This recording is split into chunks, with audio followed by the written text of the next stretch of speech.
Karoline Leavitt was kicked out by a Liberal manager. Next day, her husband's Rolls-Royce arrived. "Excuse me, do you even know what kind of place this is?" That's how it began. Not with a welcome, not with a handshake, but with a smug, condescending smirk and a line that sliced through the air like a knife. Karoline Leavitt had just stepped into Capital Prestige Motors, a dealership nestled in the heart of Washington, D.C., known for its glass walls, mirrored floors, and an atmosphere thick with self-importance. The kind of place where money talks, but politics apparently scream louder. She wasn't dressed to impress anyone. White button-down shirt, tailored black pants, modest heels, but she carried herself like someone who knew exactly what she wanted. And she did. The Azure GT Coupe, midnight blue, V8 engine, sleek enough to turn heads and sharp enough to leave the press corps in the dust as she zipped between White House briefings. It wasn't just a car, it was a statement. But before she could even speak, she was met with that voice, dismissive, rude.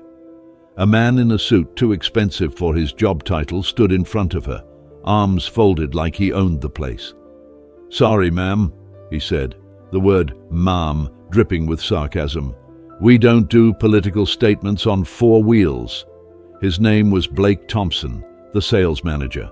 She didn't know him, but he clearly knew her. That recognition in his eyes told her everything.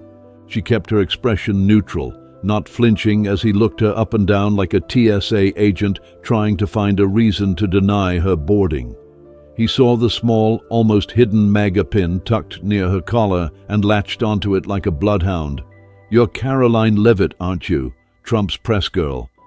The way he said it, press girl, not secretary, was deliberately dismissive. She nodded. "That's right." His smile widened, but it wasn't friendly. "This dealership," he said, gesturing to the marble floors and spotless glass, "caters to people with taste. We're not interested in flashy politics or populist theatrics." Karoline took a slow breath. She'd faced hostile press rooms, biased reporters, political attacks, but never a car salesman with a grudge. She didn't need to make a scene. She didn't want to, but she also wasn't about to let him dictate who belonged and who didn't. "I'm here to buy a car," she said plainly. "I've done my research. I want the Azure GT Coupe. Do you have it available to show?" Blake chuckled, glancing at the nearby showroom assistant, young, clearly uncomfortable. "Daniel, take 5. I'll handle this one." Daniel vanished without a word. Blake leaned in slightly, his voice dropping into something meant to be private but loud enough for nearby ears to catch. "Let me make this simple. We don't want Trump money here, or MAGA billboards rolling out of our showroom."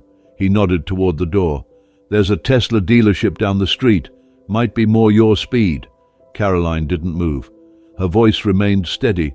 "So you're refusing to sell me a car because of my politics?" Blake didn't even blink. "I'm refusing because this is a private business. We reserve the right to choose our clientele." He looked pleased with himself, like he'd just scored points in some ideological game. She stood there for a moment longer, scanning the space. Customers had begun to notice. Whispers buzzed, phones subtly angled toward her direction. She could have argued, could have pulled out her credentials or made a scene. But instead she turned, walked out, didn't slam the door, didn't shout, just walked. And the moment her heel touched the sidewalk, she pulled out her phone. The screen lit up instantly. One name at the top of her favorites list, Nicholas. She tapped it and held the phone to her ear. It rang once, then again. Then his voice, deep, calm, familiar. "Karoline?" She spoke softly, but there was steel under the words. "They kicked me out, said they don't sell to people like me." Silence on the other end, not because he was shocked, because he was calculating. Nicholas Rio wasn't just her husband. He was a self-made mogul who built a real estate empire from scratch. A man who knew how to speak softly and make the world listen. "Who did?" he asked. She told him everything, every word, every sneer, every subtle humiliation dressed as policy. He didn't interrupt, he just listened. When she finished, there was a pause, then his response, "All right, Don't worry about it. I'll take care of it tomorrow. She knew that tone. Not anger, not even outrage, just calm, dangerous resolve. He wasn't going to yell. He didn't need to. The Phantom sitting in his garage, a red Rolls-Royce that cost more than Blake Thompson's yearly commissions, would do all the talking. The line between insult and ignition is razor thin, and Nicholas Rio had just crossed it. He didn't shout when Karoline told him what happened. He didn't curse.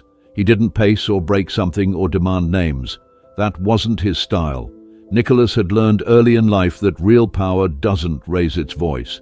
It simply acts. He stood in the quiet of his home office, surrounded by floor-to-ceiling windows and leather-bound books, still holding the phone in one hand as his other reached for a yellow notepad on the desk. "You said the manager's name was Blake?" he asked, his tone cool, focused. "Blake Thompson," Karoline replied. "He called MAGA money dirty, said I didn't belong in that showroom." There was a sharp exhale on his end of the line. "He doesn't get to decide where you belong." Nicholas had faced worse than arrogant salesmen. He'd been 19, homeless, sleeping under the boardwalk in Hampton Beach with only a backpack and a dream. He clawed his way up through construction jobs, then flipped his first duplex by the time he was 22. By 30, he'd built Rio Enterprises into a real estate powerhouse that owned office buildings across New England. This wasn't just about a car. It was about principle, about pride, about his wife being mocked for what she stood for. After they hung up, he didn't call a lawyer or publicist. He didn't post about it. He walked downstairs to the garage, barefoot, silent. The motion-activated lights blinked on overhead as he entered the massive space that held only one car, a 2024 Rolls-Royce Phantom, custom-painted in deep rally red. It was more than a car. It was legacy in motion. He opened the door, slid into the plush cream leather seat, and stared ahead, hands on the steering wheel, eyes burning not with rage, but with clarity. Tomorrow, he'd drive to Capital Prestige Motors, not to buy attention, not to make a scene, just to remind one man that disrespect comes at a cost. The next morning, the sun broke over Washington, D.C. in a golden blaze, catching on the rooftops of old brownstones and the domes of the Capitol. Commuters buzzed past crosswalks and traffic lights blinked lazily to life. But down K Street, one sound sliced through the usual chaos, the unmistakable purr of a handcrafted 6.75-liter V12 engine gliding smoothly toward its destination. The red Phantom moved like royalty, unapologetic and poised, drawing eyes from every corner. Bystanders slowed, phones tilted upward. Even the doorman at the neighboring Ritz-Carlton did a double take as the car pulled to a gentle stop in front of Capital Prestige Motors. Inside the dealership, the morning was business as usual. Blake Thompson stood near a silver McLaren, sipping his coffee and bragging to a high-net-worth client about yesterday's incident. He described it like a punchline, Trump's press girl trying to flex in a showroom full of real buyers. The client laughed. Blake smirked, and then the showroom went quiet. The sound of that engine, low, velvety, impossible to ignore, reverberated through the glass. Everyone turned. Outside stood the red Phantom, flawless and gleaming. The kind of car that doesn't arrive. It announces. Blake squinted, confused, then froze as the door opened. A man stepped out. Not young, not brash, just tall, broad, and composed. Perfectly tailored dark gray suit, subtle silver tie, polished shoes, salt and pepper hair slicked back. His face unreadable, his walk unhurried, but every step commanded silence. Nicholas Rio had arrived. As the dealership's glass doors swung open, the soft chime rang out, just once, and every head turned. Conversation stopped mid-sentence. The receptionist dropped her pen. The tech adjusting a Porsche in the back stood upright. Even Daniel, the nervous junior salesman from yesterday, held his breath. Nicholas didn't look left or right. He walked straight through the marble-floored showroom like it belonged to him. Blake, still holding his coffee cup, tried to summon his usual smirk, but it faltered. "Good morning, sir," he called out, his voice too loud, too forced. "Can I help you?" Nicholas stopped, took one long look at Blake, then said flatly, "You already did." The tension was electric. "I'm Nicholas Rio. You threw my wife out of here yesterday. Karoline Leavitt. You called her money dirty. Told her she didn't belong." Blake's smirk vanished. His client took a slow step backward. Nicholas continued, "I'm here to finish that conversation, but this time you'll listen." Blake chuckled nervously. "There must be some misunderstanding, Mr. Rio. We don't refuse customers." "Stop." One word, calm and unflinching, but it felt like a door slamming shut. "Don't insult me by pretending this was business. You turned a showroom into a soapbox. You used politics to deny someone basic service. You embarrassed her in public for wearing the wrong pin. Now you get to see what that costs." Blake opened his mouth again, but Nicholas cut him off. "I'm not here to fight. I'm here to buy the Azure Coupe, the exact one you refused to show her. I want it prepped, ready, delivered today." Silence. Then a voice from the back. "Mr. Rio?" It was Richard Mason, the owner, emerging from the office. He looked older, disheveled, clearly unaware until now. "What's going on here?" Nicholas turned briefly. "Your sales manager insulted my wife, refused to sell her a car. She walked out with more dignity than he ever showed. I walked in to remind you both what that mistake feels like." Mason's face paled. "I'll handle this personally," he said quickly. "We'll get the car ready, and I'll speak to Blake." But Nicholas wasn't finished. He pointed directly at Blake. "I'm not asking for him to be fired. I'm asking for him to understand who he's talking to. He doesn't get to label my wife a stereotype and think there's no answer for it. You'll deliver the car to her, not me, her, and Blake will attend a veterans fundraiser she's hosting next month, as a volunteer, not a guest. That's the price of learning." Gasps rippled quietly through the showroom. Blake's mouth opened, then closed. He didn't argue. Couldn't. Nicholas simply turned back to Mason and said, "I'll expect a confirmation within the hour." Then, just as calmly as he arrived, he walked back to the Red Phantom, opened the door, and slipped inside. The engine started like a thunderous exhale. The car pulled away from the curb with elegance and power. No horn, no screech, just presence. And as it disappeared down the avenue, everyone inside Capital Prestige Motors stood frozen in place, staring not at the car, but at the man who'd walked in without raising his voice and still shook the walls. The silence in the showroom didn't end when Nicholas Rio left. It lingered like a storm cloud long after the Red Phantom had vanished down the street. Blake Thompson stood in the same spot, coffee now cold in his hand, eyes darting nervously across the floor.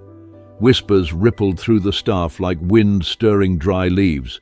Some stared in quiet shock, others with a glint of satisfaction, especially Daniel, the young employee who'd watched it all unfold.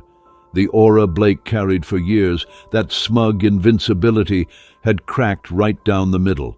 For the first time, he wasn't the one in control. Richard Mason, the owner, retreated to his office without a word, clearly shaken.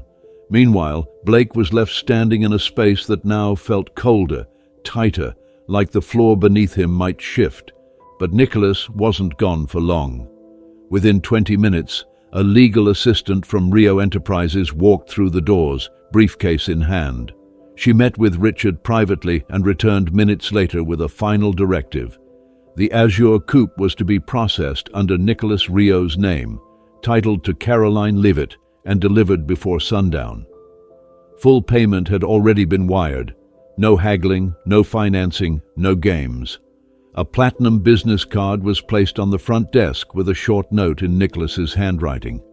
Just 3 words: deliver with respect. Blake felt something clench inside his chest as Daniel was handed the delivery task. "You're going with the truck," Richard instructed him. "And Blake..." There was a pause. "You'll ride along." Blake's brow furrowed. "What? Why?" Richard didn't answer with anger, just weariness. "Because it's time you face the customer you refused to serve." Hours later, as the sun dipped low over northern Virginia, casting long golden shadows across the quiet streets of a suburban neighborhood. The delivery truck rolled into a circular driveway. There was no fanfare, no media, just one woman stepping out of her front door with her arms folded, a faint knowing smile on her lips. Karoline stood on the porch in jeans and a soft blue sweater, her blonde hair pulled back, eyes focused directly on the man stepping sheepishly from the passenger side of the truck. Blake didn't know what to say. He cleared his throat twice. Still, nothing came out. Daniel opened the back gate, revealing the stunning midnight blue azure coupe, gleaming like a gemstone in the fading light. Karoline descended the front steps slowly, each movement deliberate. She wasn't smug, she wasn't angry, just steady, collected. The same way she had stood at the press podium in the White House when the questions were designed to rattle her. Blake finally spoke. "Miss Leavitt, we're here to deliver your vehicle, courtesy of Mr. Rio." He paused. "And I owe you an apology." Karoline glanced at the car, then back at Blake. "For what exactly?" Her tone wasn't cruel, it was clear, measured. Blake shifted on his feet. "For yesterday, for assuming, for judging you. I let my personal opinions get in the way of doing my job. I spoke out of turn, and I treated you unfairly." Karoline looked at him for a long moment, not with vengeance in her gaze, but discernment. "You didn't just treat me unfairly," she replied. "You humiliated me in front of your colleagues and customers. You tried to make an example of me to score some kind of ideological point." Blake nodded, shame crawling up his spine like cold rain. "You're right. I did. And I was wrong."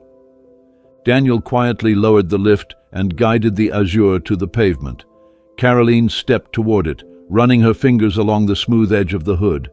It was perfect. Everything she wanted. Everything she was told she didn't deserve. Blake cleared his throat again. "Your husband said I need to attend your Veterans Gala next month. As a volunteer," his voice barely held. "I'll be there." She looked at him one more time and said, "Good. You might learn something worth more than a commission." Back at the dealership the next morning, word of the delivery and its quiet impact spread quickly. Employees who had once laughed behind Karoline's back now asked questions they'd never considered. Why did she want the car? Why did Blake react so personally? What did any of it have to do with the car at all? The truth, they began to realize, was simple. It had nothing to do with chrome or leather.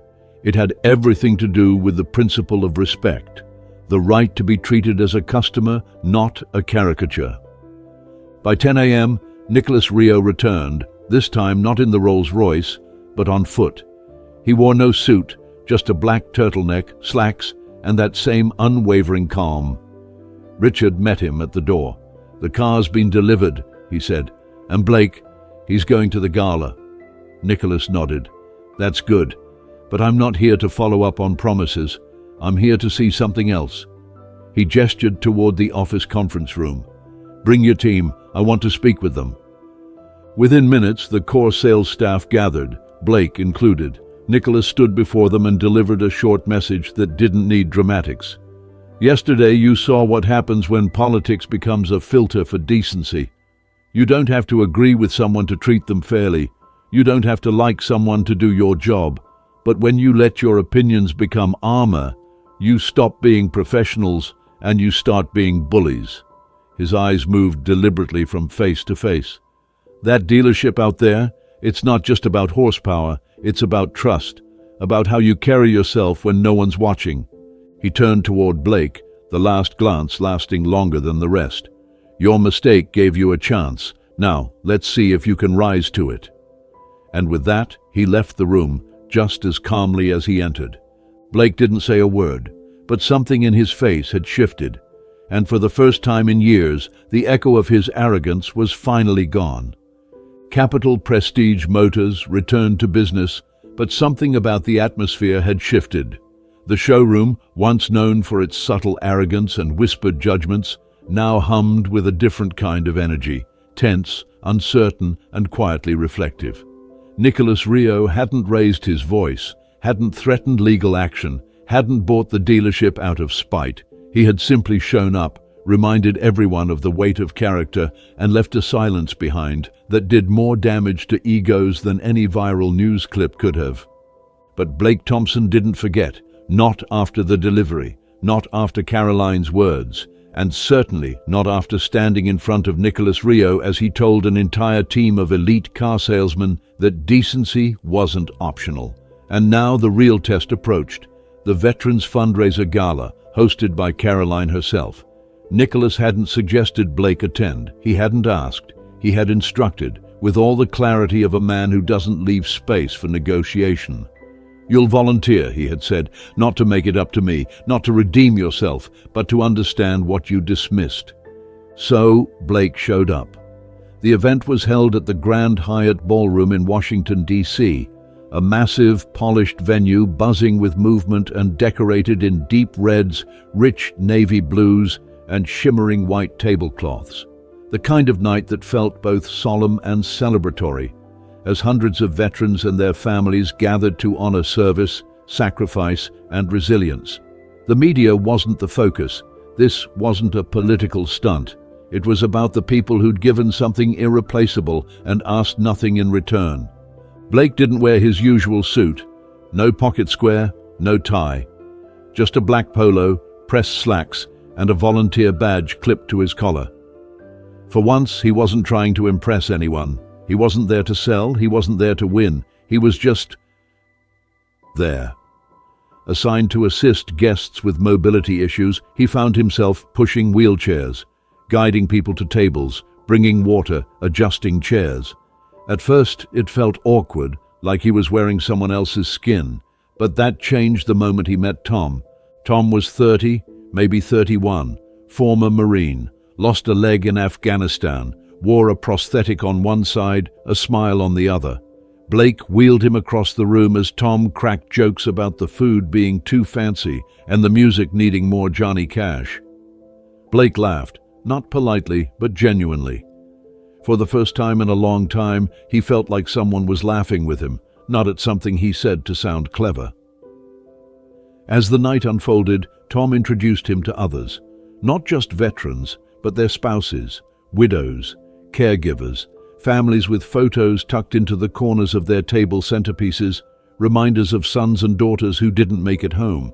And slowly, the tension in Blake's chest began to unravel, not because anyone gave him a speech, not because someone scolded him into understanding, but because being there, face to face with real stories, real lives, stripped away the comfort of stereotypes. These weren't caricatures of conservatism or tokens of patriotism. They were people, warm, grateful, broken, strong, and absolutely nothing like the political boogeymen he used to mock behind the glass walls of a dealership. Karoline saw him from across the room, long after the speeches had ended and dessert had been cleared. She approached quietly, no fanfare in her steps, just presence. Her navy gown flowed with grace, her hair pulled back in an elegant twist, the same subtle MAGA necklace glinting at her collarbone. She stopped just in front of Blake, who looked up from his seat next to Tom. "I didn't expect you to actually come," she said, not coldly, not sarcastically, just honestly. Blake stood, nodding once.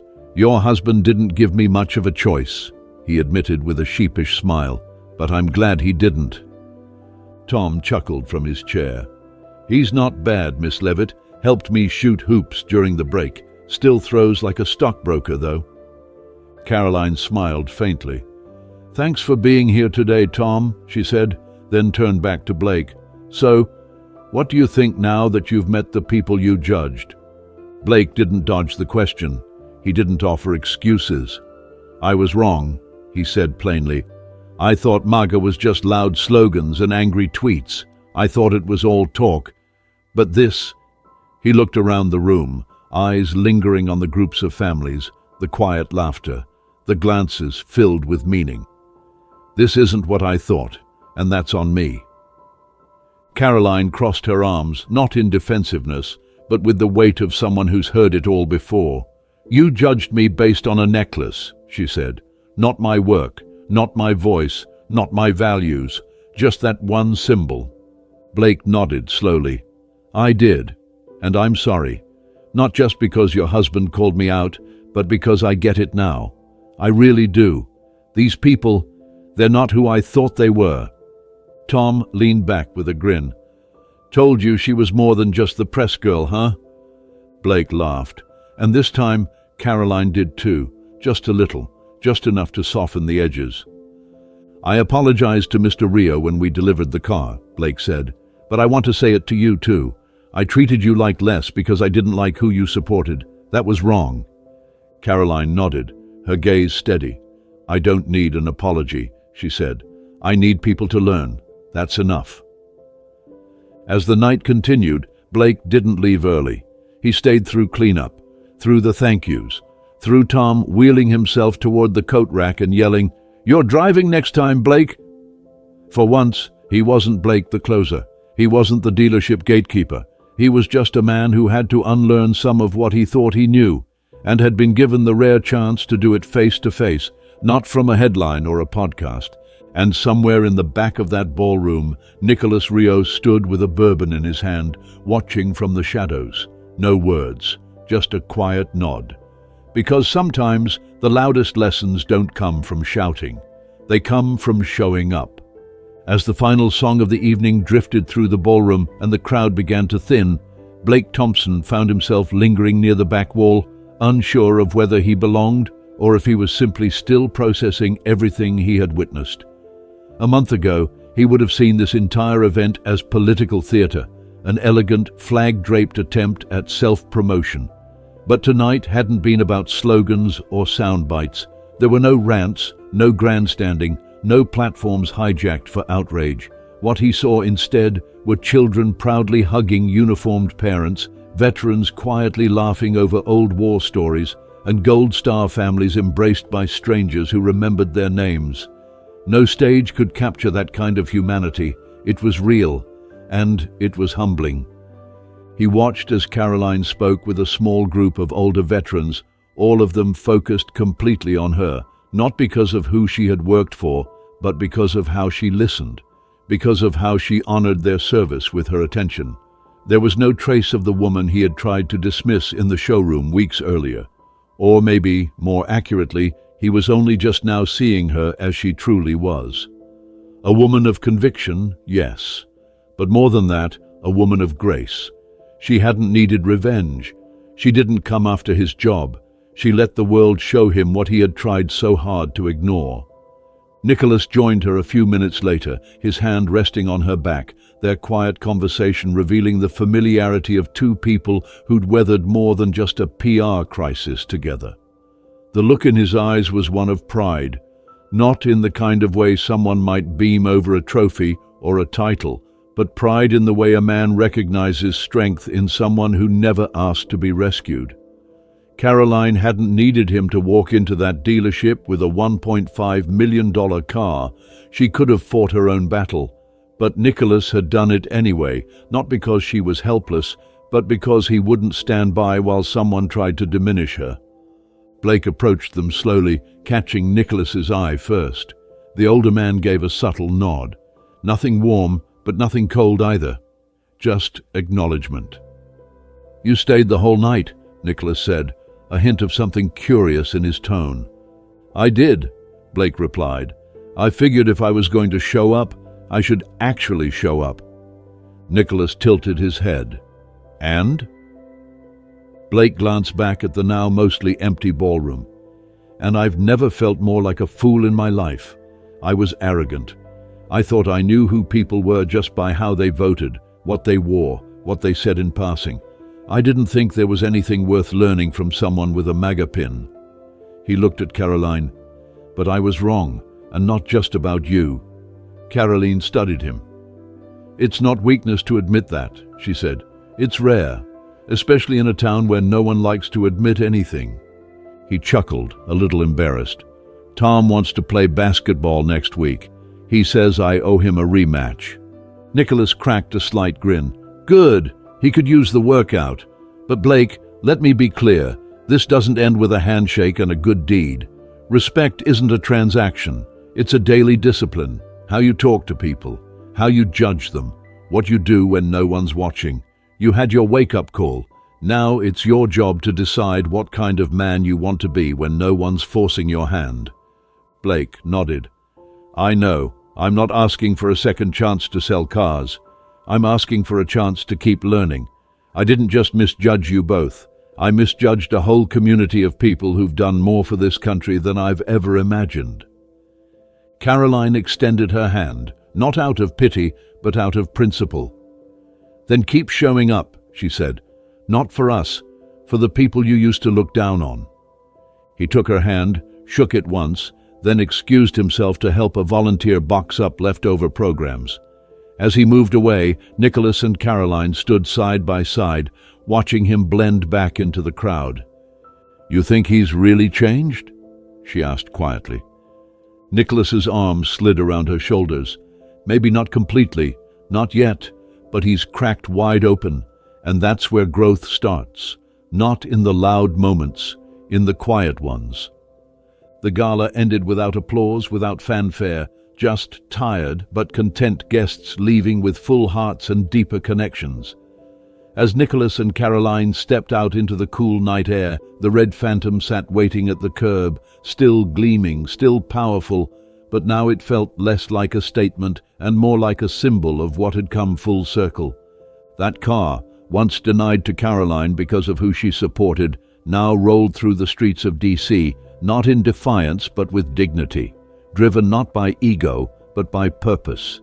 Because the real victory hadn't been purchasing a luxury vehicle or calling out bias in a public forum. The real victory was in showing that strength doesn't always roar. Sometimes it simply refuses to back down, even when walking away would be easier. Karoline rested her hand on the passenger door handle, glancing at Nicholas. "You really didn't need to go that far to prove a point," she said with a smile. Nicholas smirked, opening the door for her. "Maybe not, but it's not about proving anything. It's about reminding people that we all belong, that no one gets to gatekeep decency."